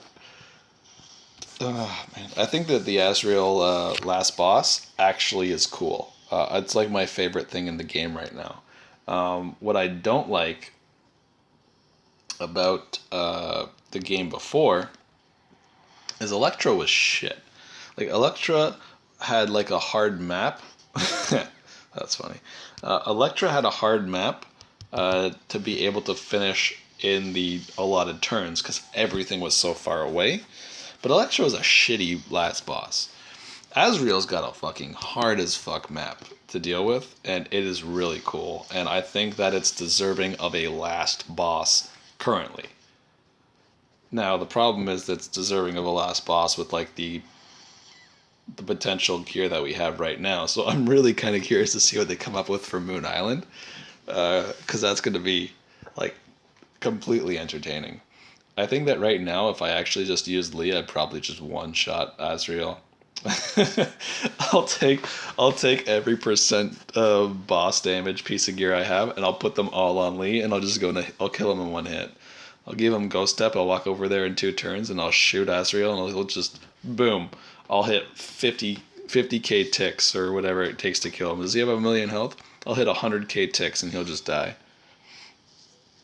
That'll be glorious. And there will be much rejoicing.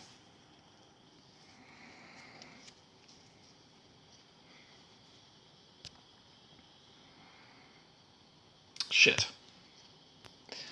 Well, I'm pretty sure Carrot's going to attack Bearman, so it's cool. You know what, just in case, I don't want to give Carrot a better reason to attack my Lee, who's totally not going to die in one shot anyway. Sorry, sometimes I say silly things.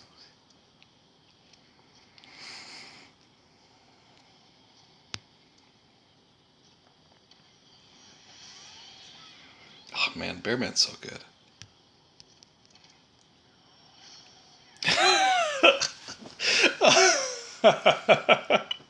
Oh man, I found that funny. Okay, let's get Serenity attacked by Jack, and then we'll kill him in one shot with Lee.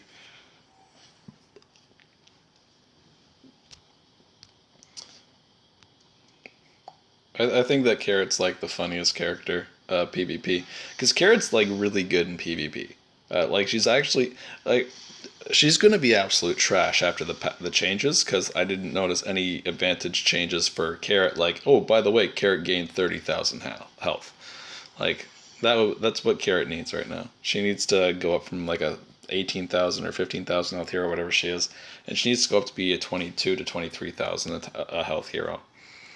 Anything under that, and there's just no way. Her defense is so she's so PvE built, it's ridiculous. The only thing that makes her okay at PvP in slot 2 is slot 2 has a very nice defensive position, and slot 2 has a very good place to position yourself with 4 movement and 5 range. 4 movement, 5 range slot 2 is like a world of opportunities. Like it's, oh shit. Oh, okay. For a second I thought we got one shot, but then I realized he only did 100,000 damage. Who are you, and what do you crit? Oh man. I hate when somebody's got like this super strong character, and there's like, oh yeah, I got 50k HP. Oh, fuck this guy too. I wonder if we can kill him with a second skill. Totally.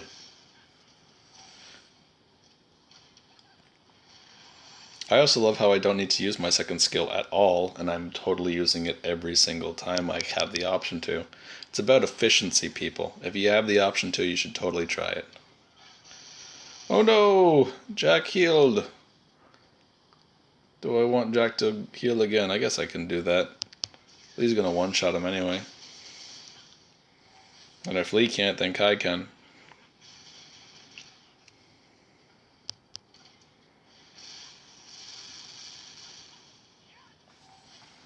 I love how the last hit hits like 7 damage more. That's pretty stupid.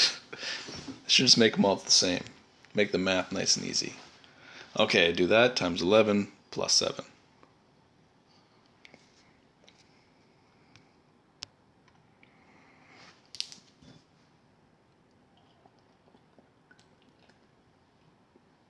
I want to give a big thank you to all my targets today. If I attacked your team and killed it without losing a character in the video, apologize. But it was probably the ice map and nobody crosses the bridge. Not on my... Except for that Serendi, who had like the perfect position to charm 3 of my teammates before the game was over. Man, this hitbox is insane. I'm thinking that just the 2 movement... Oh, sorry, 1 movement? No, I definitely need 2. I need 2 movement on Lee. So I guess we'll drop the Dasso set. We'll give him the 10% attack 1 movement set, and then we'll drop the Persona's trick set and we'll give him the Pathfinder. I think that's probably going to be the ideal way to build Lee.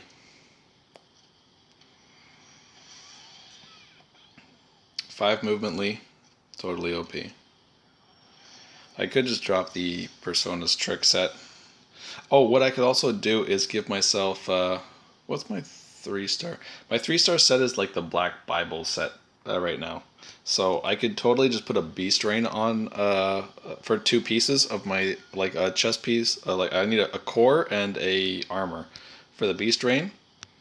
I put that on Lee. Now I've only got 2 incomplete Beast Rains. I got 2 mana emitters for the Beast Rain set, so it would literally only work if I actually got another core and another armor. Just kind of shit. Because I definitely want to keep my weapon, and I don't need the hit rate, obviously.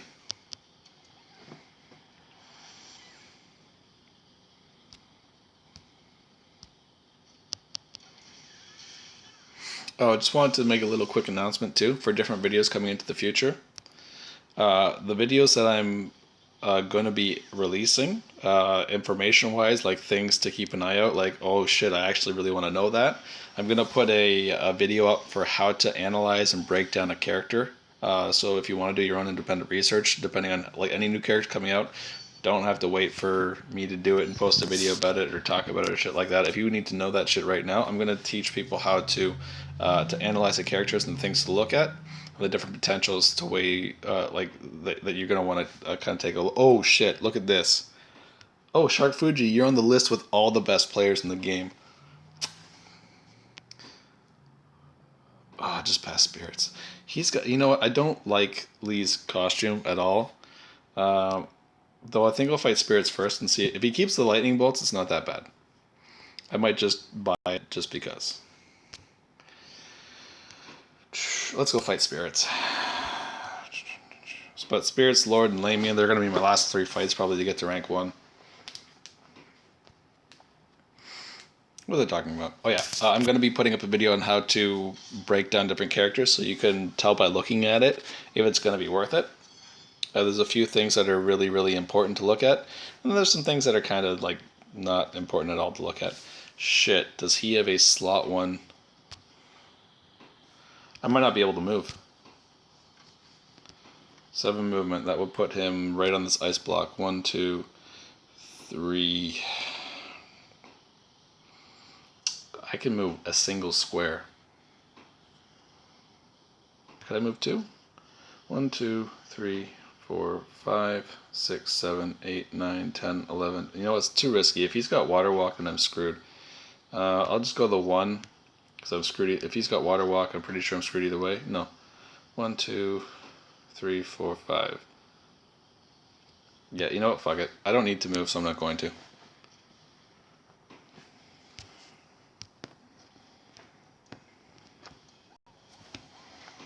The way to beat OP people is to one-shot them before they one-shot you.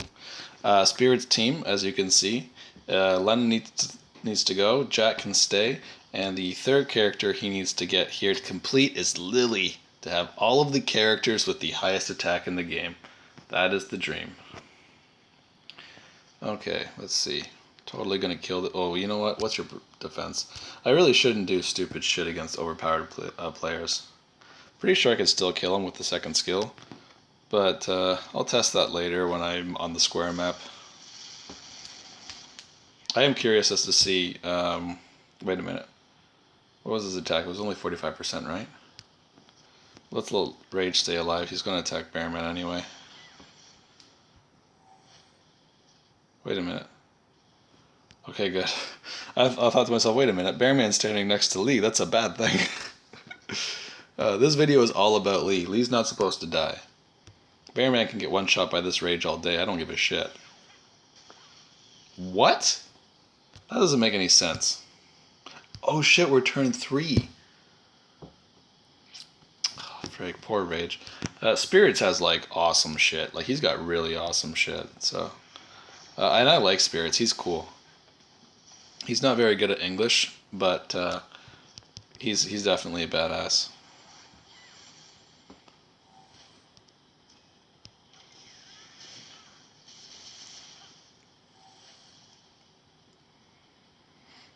I'm really not looking forward to the armor ignore debuff. Oh, sorry, nerf coming up. Because ignoring percentage, oh man, it's made the world such a nicer place for me. 100,000.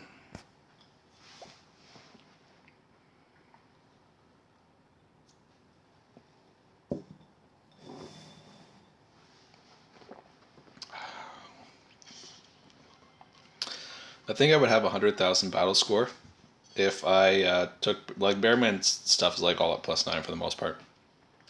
But I'd have to take my Bearman off and put another attacker in to put myself over 98,000. I'd have to put Chenny in for Bearman. But I think if I did that, oh wait, so you have an OP Jack?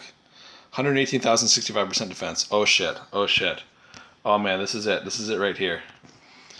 Can we one-shot this Jack? If we can one-shot this Jack, then that's like the greatest thing in the entire world. I don't think we can, though. No, we're not going to be able to. Oh, he survives barely.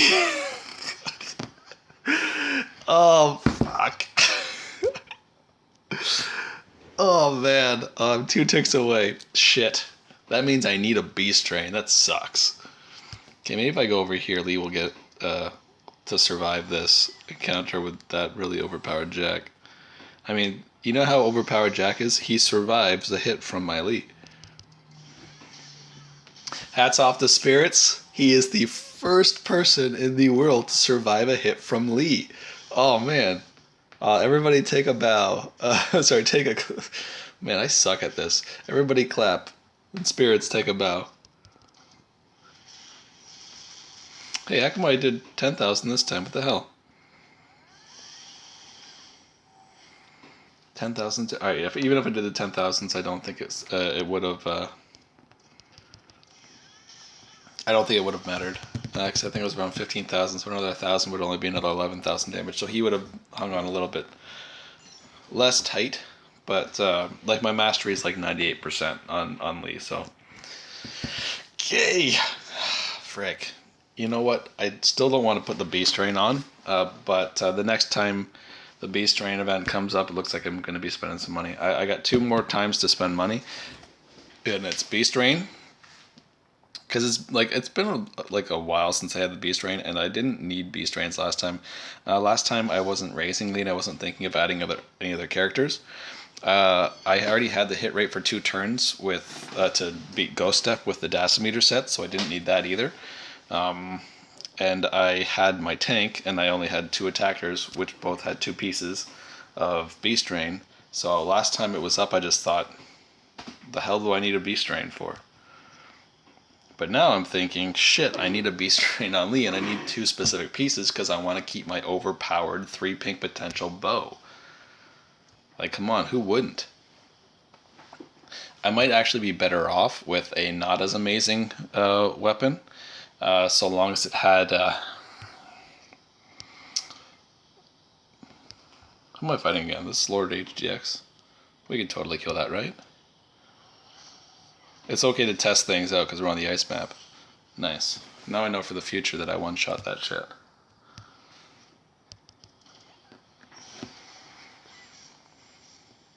See, how come we can one-shot these overpowered freaking Serenities, but we can't one-shot the ones that are weak on the bridge? There's a trick to this map. See where Jack is? 1, 2, 3, 4, 5. Shit! Okay, if I go here, will that work? God damn it. You know what? It's cool. It's cool. Alright, this is cool. I got all 4 of my characters. He's got a gold tiger set on his Jack, and his Jack is like a beast when it turns on. It's like over 30k attack, but everybody gets to attack. What? Oh shit! He took it off. I think he might have gotten Eldriga's Trinity and taken it off. This is Lord HDX we're fighting, right? Yeah, it totally is. Oh shit, that ruins his only way to beat my team. That kind of sucks.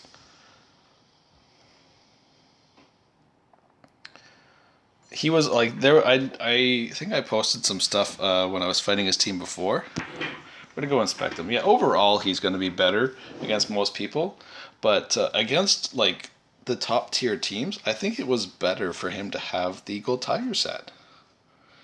Let's go take a look at him.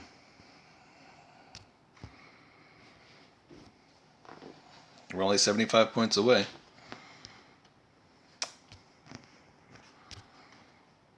Oh, shit, he's got the Eldrika now. I thought he was way... Like, this is... Don't get me wrong. If you want to build your Jack like to be the greatest hero in the game, these are totally the sets to put on him.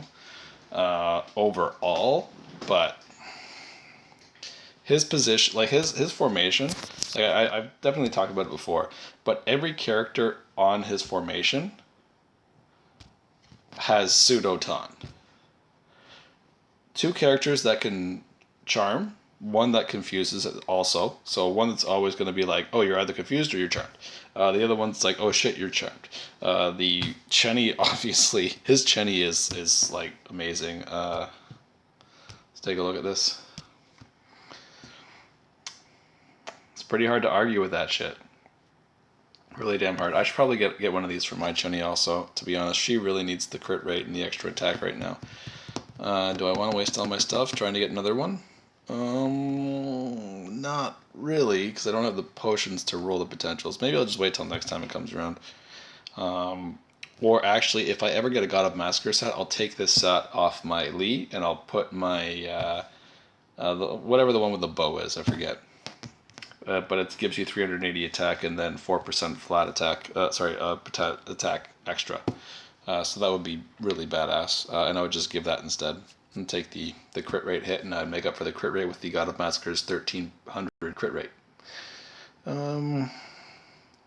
This is probably the strongest Chenny in the game at the moment. I wonder who's going to put it on after a post patch.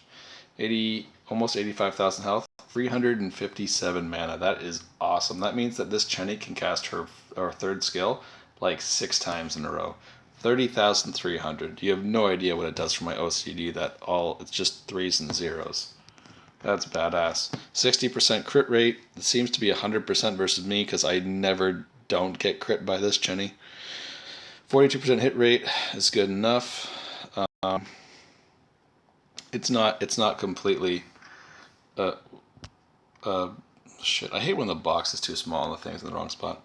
It's not that great because, as you can see, he doesn't have the completed piece. Let's check out the potentials for these. Damage, attack, crit damage, crit rate. Frick, I'm jealous. Damage, crit rate, attack. That's where I'm at. I don't have crit damage on my bow. It's just instead of the orange and crit rate and damage, my 3-star bow has pink crit rate and pink damage. And pink attack. That's why I'm keeping it. Because frick, perfect potentials, they're too hard to get rid of. Oh, I'm so jelly. I would rather have crit damage than damage. Crit damage is like the highest percent multipliers.